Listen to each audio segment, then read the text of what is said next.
안녕하십니까. 저는 경북대학교 인문대학 철학과에 있는 김윤동이라 합니다.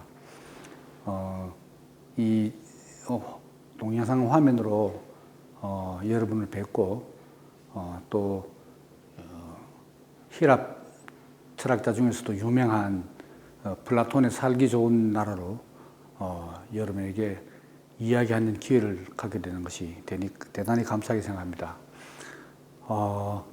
조금 제 이야기가 어렵게 들릴지도 모르는데 최대한 제가 쉽고 또 유익하게 들릴 수 있도록 한번 해보겠습니다. 오늘 강의 제목은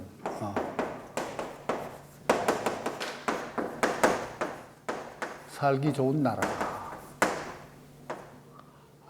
나라입니다. 살기 좋은 나라. 요걸 이제 보통 우리가 이상국가 그렇게 말합니다. 그러면 이제 이 살기 좋은 나라를 플라톤이 어떻게 이야기했느냐에 앞서서 플라톤이 어떤 사람이며 어떻게 해서 철학자가 됐는가 그 배경부터 먼저 소개하려고 합니다. 플라톤의 선생님이 누군지는 아시죠? 그 유명한 소크라테스입니다.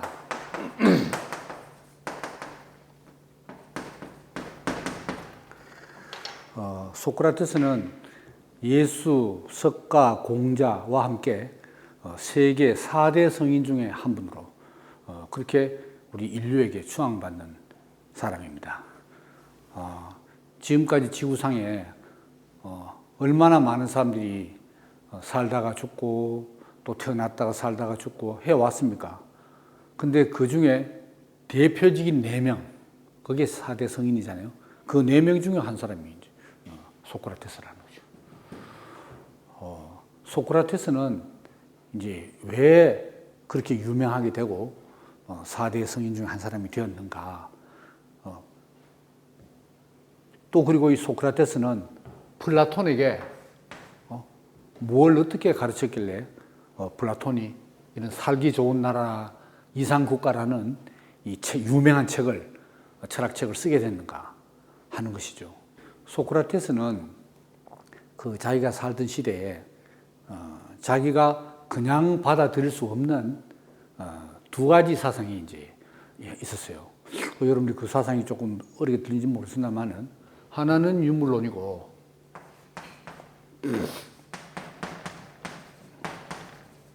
다른 하나는 이제 상대주의 하는 겁니다. 유물론은 말하자면 이제 신이라든가 기독교는 지금 이제 그 유일신 그 여호와 하나님을 믿잖아요. 그리고 이슬람교도 마찬가지고 유대교도 마찬가지고 세계 많은 종교들이 그 신하면 뭡니까? 이 물질이 아니잖아요. 그러니까 이 물질처럼 시간 공간 안에 없지만은 존재하는, 보이지는 않는데 존재하는 그런 영적인 존재가 신이다 이 말입니다. 근데 유물론은 그런 신은 없다. 물질밖에 없다. 이렇게 되거든요. 그리고 사람의 영혼도 결국 따로 있는 게 아니고 영혼도 역시 물질이다, 물질. 이런 이제 겁니다.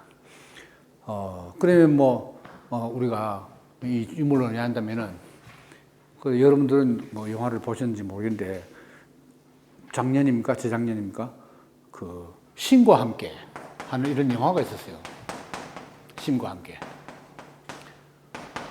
신과 함께 1, 신과 함께 2, 2편까지 나왔는데, 저도 처음에는 관심을 가지지 않다가 그 관람객 수가 1000만 명이 넘는다는 소리를 듣고 또 못 보면은 억울할까 싶어서 저도 한번 신과 함께 1을 극장에 갔죠. 구경하러.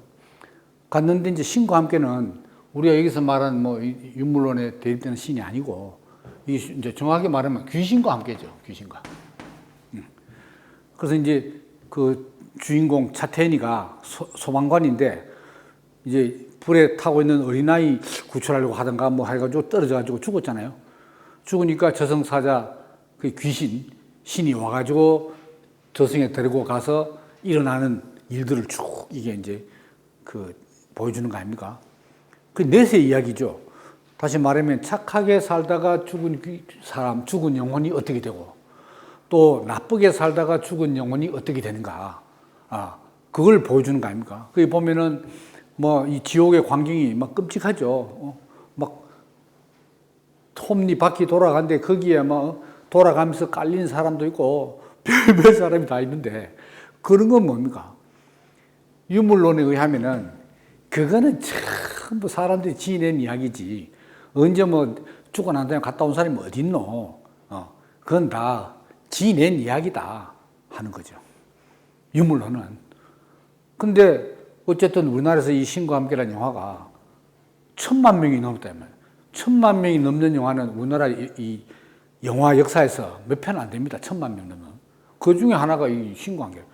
그건 뭘 말하는가? 아무리 요즘 이 세상 밖에 없다, 내세 지옥, 천당 해도 많은 사람들의 아직 관심은 혹시 내세 있으면 어떡하나? 혹시 또 내가 지옥에 가면 어떡하나? 이런 불안과 염려가 있다는 이야기죠. 있다는 이야기입니다. 근데 저는 그 영화 보고 나서 저는 유물론자도 아니지만은 저런 영화를 뭐 어떤 1,000만 명을 가지. 제가 오히려 이해 안 될 정도로 많이 갔다 이 말입니다. 사람들이. 이런 문제를 볼 때, 자, 신이 있느냐, 없느냐. 신이 있냐, 없나. 그 다음에 영혼이 있냐, 없나. 이런 게 이제 중요한 문제죠. 영혼이. 죽은 다음에 영혼이, 육체는 죽지만, 진짜 영혼이 남아있으면 어디로 갈 거 아닙니까? 그래서 이제 나쁘게 산 죄 많은 영혼은 지옥에 떨어지는 거고, 착한 영혼, 선한 영혼은 천국, 극락, 천당, 간다. 이렇게 믿는 사람들이 지금 기독교인, 대부분이 기독교인, 그리고 불교인, 종교인은, 종교가 뭡니까? 신이 없으면 종교가 안 되죠. 보이지 않지만 신이 있다라는 것을 믿는 게 종교인입니다. 그리고 내 영혼도 육체는 죽지만 내 영혼은 육체가 죽어도 남아서 그게 천당을 가든지 아니면 극락을 가든지 지옥을 가든지 아니면 여러분들 윤회설 칸 들어봤습니까? 윤회설. 윤회란 말은 뭐냐면은 이 수레바퀴 윤자입니다. 제 이름 김윤동 할 때 윤자가 아니고 우리 차에 보면 뒤에 포매틱스, 사조건 매틱스 이런 그게 적힌 그 차가 있거든요.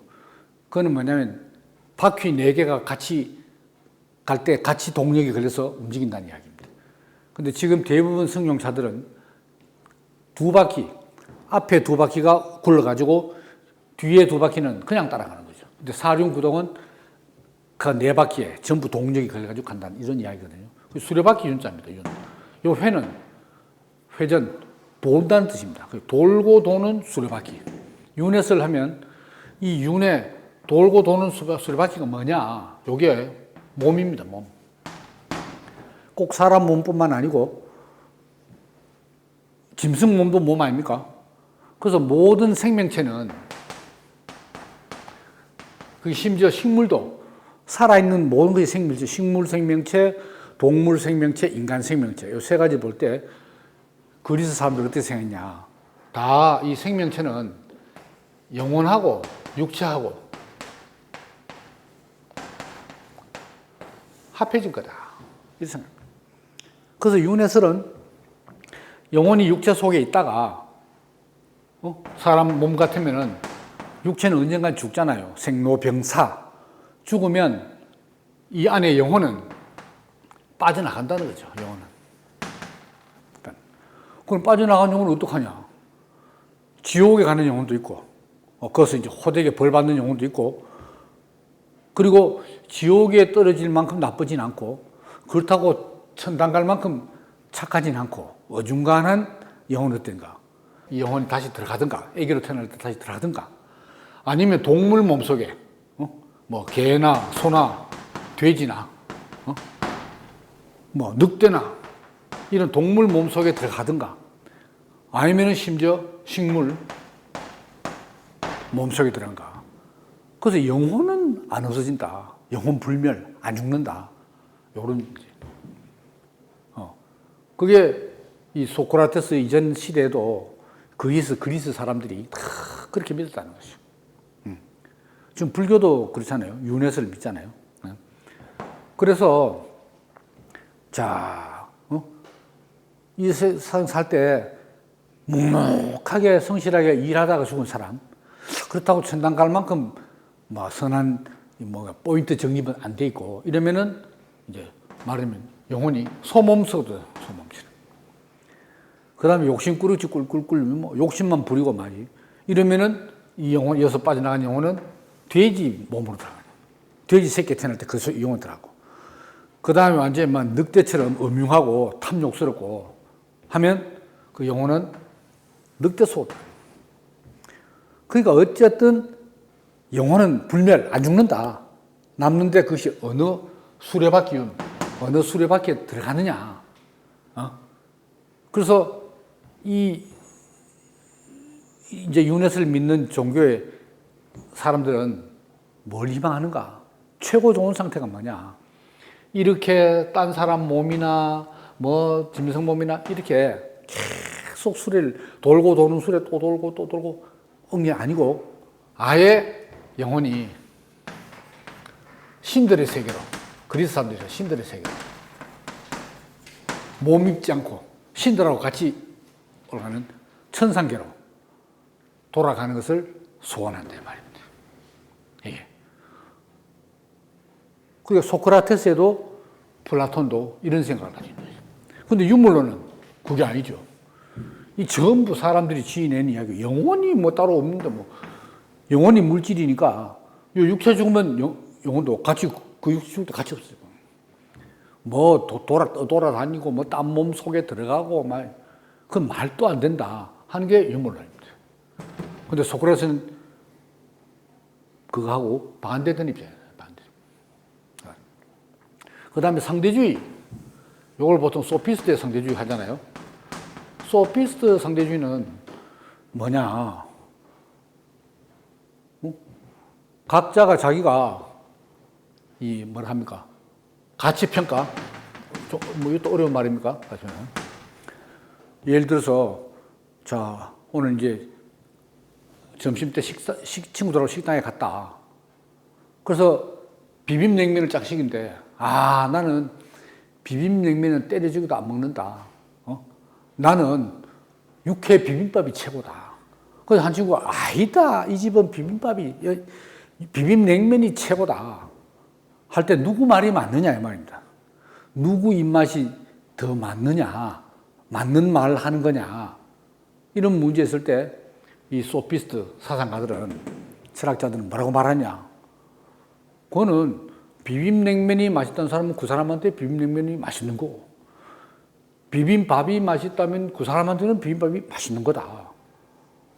어떤 객관적인 기준이 있는 게 아니다. 이런 게 상대주의입니다. 다 내가 제일 좋다, 제일 맛있다, 제일 멋있다 하는 것은 다 상대적이다. 그 사람한테 그 사람들. 자, 오늘 날씨 따뜻하게 좋네. 한 사람 있고, 오늘 너무 덥다. 그럼 오늘 날씨가 더운 게 맞느냐, 따뜻한 게 맞느냐 할 때, 따뜻한 사람은 그 사람들은 그 사람에 맞는 거고, 덥다는 사람한테는 더운 게 맞는 거다. 요게 바로 상대주의입니다. 그러니까, 각 개인의 판단, 감정, 평가, 이런 것을 최대한으로 존중하는 사상이 바로 소피스트의 상대주의입니다. 여러분도 그런 데 없습니까? 나는 분명히 먹기 싫은데 엄마가 야 이거 진짜 맛있다. 안 먹으려 하는데 억지로 먹는 걸 권할 때 신경질 안 납니까? 그럼 또 한 사코 안 먹으면 또 엄마도 야단치네. 그럼 니는 이제 좀 이따가 오락하지 마, 게임하지 마. 이렇게 벌칙을 내리면은 그걸 하고 싶어서 억지로 먹을 때 바로 이 나의 판단과 감정과 평가를 엄마가 묵살해버리는 거죠. 그럼 엄마가 뭐 원망스럽고 마음에 안 들고 이렇게 되는 거 아닙니까? 그러니까 어찌 보면 이 상대주의, 각자 개인의 의사, 판단, 감정, 평가를 존중해야 된다. 이 얼마나 민주주의 정신입니까? 사실 이 상대주의에서 글쎄 민주주의 정치적으로 말하면 철학적으로는 상대주의, 정치적으로는 민주주의가 나오는 거지. 자, 자녀들 의사 존중하고 다 했어요. 그런데 그것이 점점 지금 시간이 지나서 지금 느끼는 바는 뭐냐. 그것만이 꼭 좋은 것은 아니다. 그런 이야기예요. 뭐 혹시 여러분들 우리 제 이야기가 그러면서 좀 뭐 이상한 소리 하네 이렇게 들릴지 모르지만은 가족 구성원들 몇 명이 지금은 뭐 구성원이 몇 명 안 되지만은 전부 의사 다 존중하면은 가정을 누가 이끌어 나갑니까? 안 그래요? 그러면은 이제 가정도 그렇고 우리 어떤 직장 뭐 어떤 단체 아니면 군대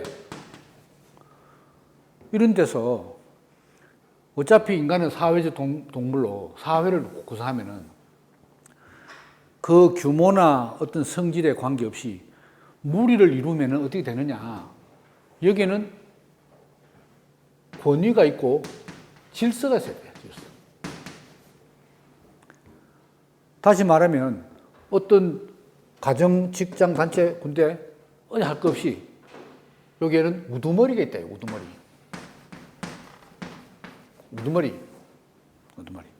우리 몸에서는 우두머리가 몸을 말하면 우두머리가 뭡니까? 몸은 분명히 머리입니다. 머리. 여기서 우두머리라는 말이 나왔죠. 머리.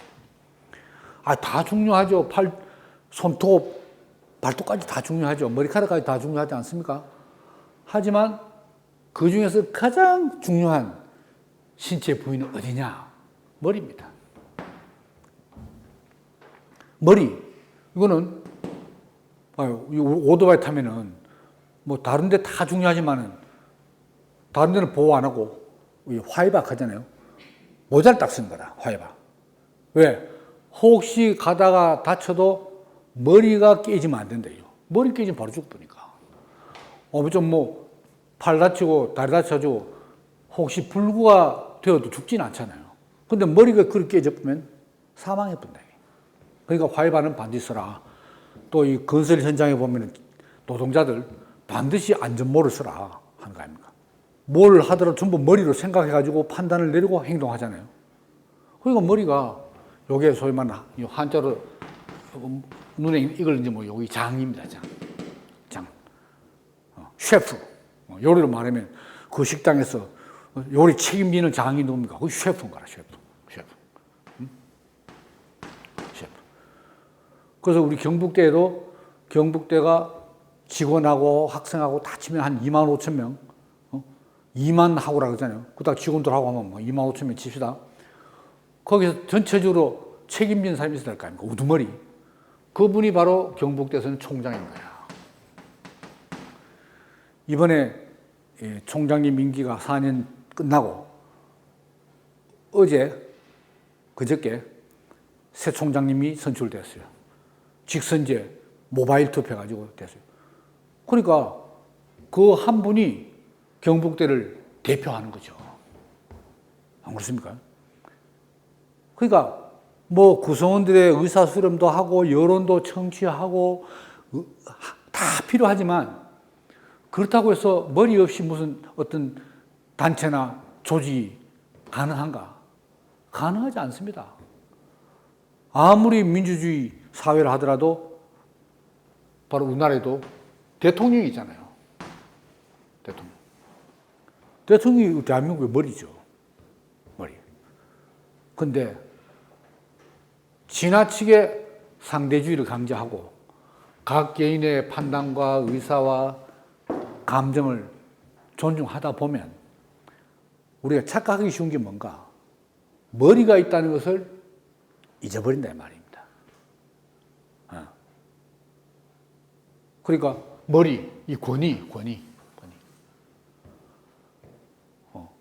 그러니까 소크라테스가 이제 이 상대주의로 여기에 발판을 둔 민주주의에 대해서 심각하게 이제 염려한 것이 뭐냐. 이것을 너무 지나치게 강조를 해버리니까 각자의 자기 할 소리 다 떠들고 권위를 인정하지 않으면 그게 소위 말해서 뭡니까? 뱃사공이 한 명 있었는데 뱃사공이 두 명인 거라. 그럼 배가 어떻게 한 방향으로 갈 수 있냐. 그죠? 반대로 막 저어버리는데. 그래서 뱃사공이 둘이면은 배가 물로 가는 게 아니고 산으로 올라간다는 말이 있어요. 뱃사공이 둘이면. 그러니까 이 머리가 중요하다는 거예요. 그리고 요즘은 좀 가을 하늘에 좀 보기 드문 광경입니다만은 옛날에는 기러기들이 쭉 가을에 날아가요. 그 기러기 날아가는 게 신기해요. 어떻게 V자를 쫙 대를 맞춰가지고 가는지 똑바로 줄 맞춰 가요. 기러기가. 근데 요 제일 앞에 기러기 요게 기러기 대장인 거야. 대장. 그러니까 이 소크라테스 사상이나 플라톤의 살기 좋은 나라 이게 도대체 뭘 말하는 건가 좀 와닿으려면은 바로 이 머리가 있다는 걸 딱 알아야 돼요. 그 여러분들이 아무리 사랑을 집에서 받고 또 학교 선생님한테서 사랑받고 해도 학교에는 교장 선생님이 있고 반에는 담임 선생님이 있고 집에는 아버지가 있고 어머니가 있다는 걸 알아야 돼요. 그거 알면 막무가내가 되고 제멋대로 막무가내로 말하고 행동하는 사람은 사회에 적응을 못해. 왜? 사회는 질서가 있기 때문에. 위계 질서가 있기 때문에. 그 여기에 적응을 못하면 많이 사회에서 도태되어 버린다 이 말입니다. 그러니까 사회적인 인간이 된다 하는 것은 내 위에 권위가 있고 머리가 있구나 이걸 알아야 돼요. 그래서 소크라테스는 이제 이 상대주의 유물론 이런 것을 이제 이런 사상과 싸우면서 이제 어떻게 가르쳤냐. 너 자신을 알라 이렇게 말했어요. 너 자신을 알라. 이 말은 소크라테스가 처음 한 말이 아니고 지금도 그리스에 같은 지명으로 생각하면 델피에 있는 아폴론 신전이 있어요. 그 당시 아폴론 신전에 심전벽에 딱 들어간 입구에 너 자신을 알라. 그리스 말로 그노티 세우톤 이렇게 딱 적혀 있다. 그걸 소크라테스가 이제 따와서 자기 말로 쓴 거죠. 너 자신을 알라. 그럼 신이 자기한테 경배 드리러 오는 인간들을 보면서 너 자신을 알라 하는 말은 뭐겠어요? 너희는 아무리 훌륭하고 똑똑해도 죽을 수밖에 없는 영어로 말하면 여러분 영어 배우죠 벌써 moral 신은 뭐겠어요? immortal 신은 immortal 불멸적인 존재고 너는 사멸적인 존재다. 죽을 수밖에 없는 존재라는 것을 넌 알아야 된다. 인간의 한계를 딱 이해하는. 그래서 소크라테스가 너 자신을 알아라 할 때 그건 뭡니까? 인간이 무엇인지를 알아야 된다. 인간이. 델포이 신전에서는 너희는 아폴론 신이 내 앞에서 너희들이 인간을 알아야 된다. 이렇게 됐거든요. 그래서 소크라테스는 그 말을 가져와가지고 너 자신을 알아. 인간이 무엇인지를 알아야 된다. 그죠? 그러니까 인간이 어떤 시대, 어떤 환경에서 태어났더라도 인간이라면은 누구나 다 걸어갈 길이 있다. 그 길을 한자로 뭐라 그러죠? 도라 그러잖아요. 도입니다. 도, 길도자. 근데 이 길도자도 한자로 보면 말이죠. 이 글자하고 이 글자하고 합해서 된 거예요. 이게 뭡니까? 머리 숫자라고 합니다. 머리수. 머리수. 요거는 앞으로 나아간다는 말이에요. 나아간다는 요 변입니다. 요게. 그게 길을 처음에 누가 내느냐? 기러기 날아가는 길을 누가 내느냐? 제일 앞에 머리가 나아가는 게 길인 거예요. 그럼 제자는 자기가 스스로 길을 냅니까? 선생님이 먼저 앞에 가면 앞선다는 말 아닙니까? 선생님이 앞서서 먼저 가면 선생 따라가는 게 제자의 길인 거야. 그게 너 자신을 알라. 신 앞에서는 인간이고, 그죠? 또 인간 사회에서는 요 장이, 우두머리가 가는 대로 따라가는 게 인간이 내 자신을 안다는 거야. 이게. 그럼 가정에서 어떻게 됩니까? 아버지 밑에서는 내가, 자녀구나, 아들이구나, 딸이구나, 고라는 거고. 또 형님 밑에서는, 나는 동생이구나. 오빠 밑에서는, 나 여동생이구나. 자기 위치, 자기 분수를 아는 게 너야. 그래서 이걸 우리 농담으로 니 꼬라지를 알아라. 뭐 이렇게 말하잖아. 니 꼬라지를 알아. 소크라테스도 니 꼬라지를 알아라 했잖냐. 근데 그 말이 일리가 있어요. 내 분수를 모르면 정상적인 사회생활을 못한다 이 말입니다. 이게. 그래서 이제 소크라테스는 자 각자가 자기 좋을 대로 참 판단하고 감독하고 평가하는 이런 삶을 가지고는 결국은 뭐가 되냐. 당장은 개인의 인권 권리와 의사를 존중하고 좋은 것 같지만은 계속 그래만 나가면 어떻게 되냐. 혼란스러워요, 혼란. 이 질서가 안 잡히는 거죠, 질서. 이게. 그래서 이제 이 상대주의에 반대해서 소크라테스는 절대주의를 해요. 그런 유물론에 반대해서 물질만 있는 게 아니고 신, 영혼 이런 게 있다. 이것을 강조하는 겁니다. 그래서 이제 제자 플라톤은 바로 이런 것을 가르치는 선생님을 만나게 된 거다. 원래 자기는 좋은 귀족 가문 자제이기 때문에 정치가로 나가려고 하다가 소크라테스를 만난 바람에 정치가의 꿈을 접고 철학자의 길을 걷게 된 거죠. 아까 말씀드린 소크라테스가 자기 인생의 머리가 되니까 나는 소크라테스 선생님처럼 살고 싶다 하다 보니까 자기도 철학자가 된 거죠. 그래서 이 소크라테스가 원하는 게 뭐냐? 이게 정의로운 인간입니다.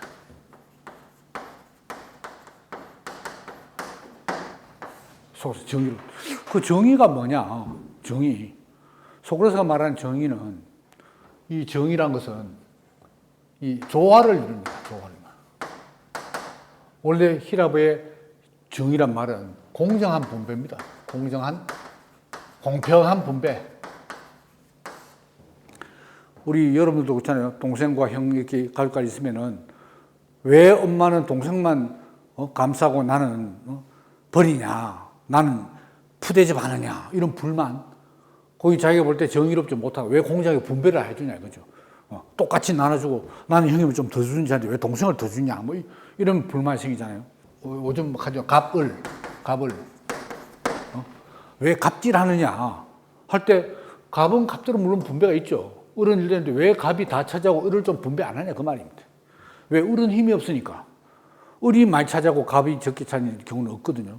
갑이 다 힘이 있으니까 자기도 많이 차지하는 건 당연하지만 을만큼은 줘야 되는데 안 주는 거라. 그래서 불평, 불만이 생기는 거 아닙니까? 그러니까 살기 좋은 나라, 플라톤의 살기 좋은 나라. 자, 소크라테스도 마찬가지입니다. 살기 좋은 나라가 되려면 어찌 됐냐? 다시 말해, 살기 좋은 나라는 정의로운 나라거든. 정의로운 국가. 정의로운 국가. 이 국가가 되려면은 분배가 잘 돼야 돼. 뭐 경제적인 분배든 권리의 분배든 모든 항목의 분배가 각자에게 제 몫을 줘야 되는 거죠. 그래야 불만이 없을 거 아닙니까?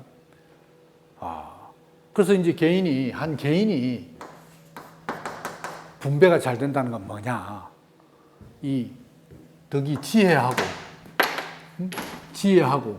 용기하고, 절제, 요런 덕이 딱 갖춰야 되는 거예요. 절제. 사람이 지혜롭기도 하고, 용기도 있고, 그리고 절제도 하고. 보통 용기가 없으면 어떤 인간이 되죠? 비겁한 인간이 되는 거예요. 좀 나서야 되는데 꽁무니 빼고 기어 들어가 보면 비겁한 게 되잖아요. 그 다음에 이 절제 브레이크 탁 걸 때 그래야 되는데 절제 안 하면 되죠. 그러면은 이게 무모한 인간이에요.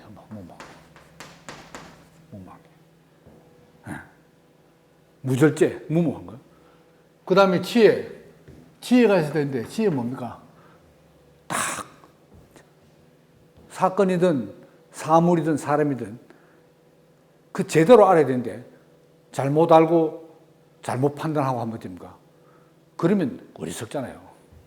그러니까 이 지혜가 아니라 이것은 이제 우매한 게 돼. 우매라고 합니까? 우매. 눈이 흐리멍텅해가지고 분별을 못하는 거야. 이러면 정의로운 인간이 안 돼. 그러니까 지혜롭고 용기 있고 절제 있는 그런 덕목을 딱 갖추면 뭡니까? 분배가 한 사람에게 지혜도 있고 용기도 있고 절제고 분배가 되잖아요. 그것처럼 플라톤의 이 정의로운 국가 살기 좋은 나라는 마찬가지로 이제 여러분도 들어보신지 모르겠는데 요즘은 워낙 도서가 초등용 도서도 잘 나와가지고 벌써 만화로 된 국가편도 있더라고요. 만화로 플라톤이 살기 좋은 나라 정의로운 국가를 만화로 만들어낼 때요. 그럼 여기서 이제 통치자가 있고 수호자가 있고 생산자가 있다. 이럴 때 정의로운 국가는 수호자가 통치자 말 잘 듣고 생산자가 수호자 말 잘 듣고 하면 정의로운 국가인 거예요. 그러니까 이제 생산자는 절제의 덕을, 수호자는 용기, 통치자는 지혜. 이렇게 말입니다. 자, 이걸 집으로 플라톤 이런 말 안 했지만 가정으로 말하면 어떨까요? 요 통치자는 저 근데 오늘 처음 하는 말입니다. 금방 생각나서 아버지, 수호자는 어머니, 그리고 자녀. 요건 생산자인 거예요. 지금 자녀에게 요즘 사회에서 특히 집에 자녀에게 필요한 덕목은 절제인 거예요. 절제. 하고 싶은 게 많잖아요. 게임 이거 하나만 더 하면 점수 더 올리고 다음 단계 또 있는데 그러면은 뭐 내일 시험 치든 당장 지금 이게 너무 재밌는데 엄마가 아무리 하지 말해도 숨어서도 하고 밖에 나가서 하고 길을 쓰고 하잖아요. 그게 절제가 없는 거지. 그 다음에 공부도 못하게 되고 또 게임 잘못하면 중독되고 중독하는 게 뭡니까? 이제 절제 이 브레이크가 고장 나가지고 브레이크를 밟아도 안 써. 차로 말하면 안 써. 그게 중독 아닙니까? 아무리 안 가르쳐도 밟아도 그건 가뿐데 중독인 거예요. 생산자. 그죠? 그 소크라테스나 플라톤은 국가는 이렇게 되고 개인도 이렇게 돼야 되고 가정도 이렇게 된다. 이런 이야기입니다.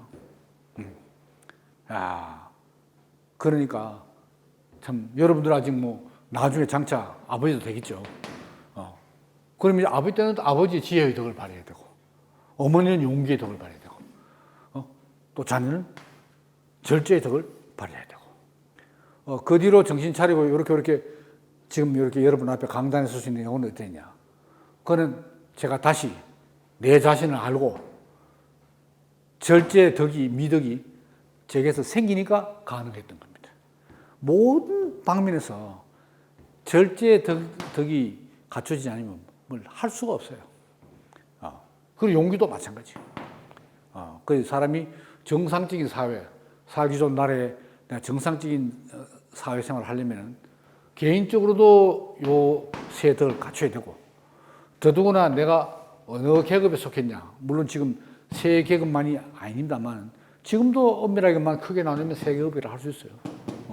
그러니까 내 위치에서 직장 같으면 저도 마찬가지 아닙니까? 8명 교수님 있을 때 내가 처음에 89년에 들어왔다. 그때 내 서열이 어디냐? 서열이 중요해요. 조직이랑 좀 서열로 돼 있잖아요.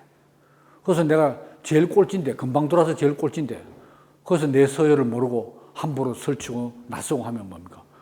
그거는 용기도 없는, 용기가 아닌 만용이고, 절제가 없는 무모함이고, 지혜가 없는 어리석음이고, 그거 알겠어요? 그러니까 내 서열을 잘 알아야 돼. 가정에는 계급적인 조직적인 서열은 아니지만, 그래도 형님 있고 동생 있고 엄마 있고 다 서열 아닙니까? 요거는 혈연적인 서열이고, 또 학교 가면은 몇 학번, 선배, 후배, 다, 이것도 연공, 연령별 서열이고, 서열 없는 데 없어요. 직장 가면은 계급이 있고, 군대 가도 계급이 있고. 그래서 여러분들이, 물론 전체적으로 살기 좋은 나라를 만드는 것은 저도 마찬가지로 저한테 주어진 권한이 아니에요. 제가 대통령도 아니고. 그렇지만 제 한 사람이 제 영역에서 살기 좋은 나라를 만들어 가는데 내만큼의 영역이 있을 거 아닙니까? 그것도 내 자신 아는 일이지. 내가 그것도 안 되면서 뭐 대통령한테 따지고 그럴 권한도 없고 자격도 없어요. 그러니까 그런 거는 대통령이든 뭐 국회의원이든 그 정치가들에게 맡기고, 저는 제게 주어진 그 범위 안에서 내 일에 충실하는 거. 그래서 플라톤의 살기 좋은 나라는 각자가 자기 일에 힘쓸 뿐 남의 일에 참견하지 않는 거. 통치자는 통치 일만 시키면 되고, 수호자는 뭐냐면 이제 군인, 경찰 뭐 이런 거거든요. 군인, 경찰. 그럼 군인은 국방의 임무를 충실히 하고, 경찰은 사회 안전을 유지하는데 충실히 하고, 생산자는 지금 세계적인 경쟁 시대니까 좋은 품질의 제품을, 그게 공산품이든 농산품이든 좋은 품질의 생산물을 내는 것이 자기 일이 아닌가. 그거 알겠어요? 야, 그러니까 저는 지금 제 범위 안에서 지금 그 일에 지금까지 종사하면서 살아왔고, 앞으로도 그 일에 계속 종사할 걸 생각하니까 너무너무 감사한 일이죠. 이게. 그래서 이 플라톤이 스승 소크라테스를 만나면서 그 소크라테스가 가졌던 이 정의로운 개인, 정의로운 국가를 실현하려고 하다가 어떻게 됐죠? 여러분 아시다시피 독배를 들었잖아요. 독배. 그걸 반대하는 사람들이 소크라테스를 미워하면서, 독배는 뭡니까? 독약든 잔이지. 그걸 마시고 사약을 준 거지. 마시고 사형을 시킨 거 아닙니까? 야, 그러니까 그렇게 훌륭한 선생님이 이 사형당하는 비운을 겪으면서 더욱더 살기 좋은 나라를 만들었다. 우리 아테네가 그리스의 중심 도시국가인 영광스러운 아테네가 어쩌다가 이렇게 부패하고 타락했느냐. 그래서 플라톤은 이 살기 좋은 나라의 뭡니까? 설계도. 자기가 뭐 정치가 아니니까, 철학자니까 설계도를 그려놓은 것이 플라톤의 이상국가 하는 이제 책이죠. 두껍습니다. 또. 여러분들 나중에 이제 뭐 고등학교나 대학을 한번 읽어봐요. 한번 꼭 볼만한 책이죠. 살기 좋은 나라지. 그래서 지금 우리 사회도 물론 지금보다 많이 그전보다 발전했지만 더 살기 좋은 나라 되면 좋잖아요. 그렇게 우리가 전체적으로 나가면서 그렇다고 내가 뭐 내 위치에서 내 자신을 알면서 이 분수에 맞게 이 내 개인적인 지혜, 용기, 절제의 덕을 발휘하고, 여러분들도 가정에서 난 지금 자녀구나 하면 자기 위치에서 특히 절제의 미덕을 발휘하면서 생활하시면 플라톤이 그려놓은 설계도를 모를지라도 그 설계도에 근접하게 여러분들이 살기 좋은 나라를 지금 만들어 가는데 이익을 담당한다고 말할 수 있는 거죠. 이야기가 쉬웠는지 어려웠는지 재밌었는지 재미없었는지 여러분 반응이 궁금하네요. 대면으로 할 것 같으면 여러분 표정 보면 제가 다 읽어가면서 더 재밌게 해야 되겠구나 좀 보건데 지금은 어떻게 반응하는지 제가 얼굴을 못 보니까 가늠이 안 되네요. 어쨌든 이 긴 시간 동안 제 이야기를 경청해 주셔서 감사합니다. 수고했습니다.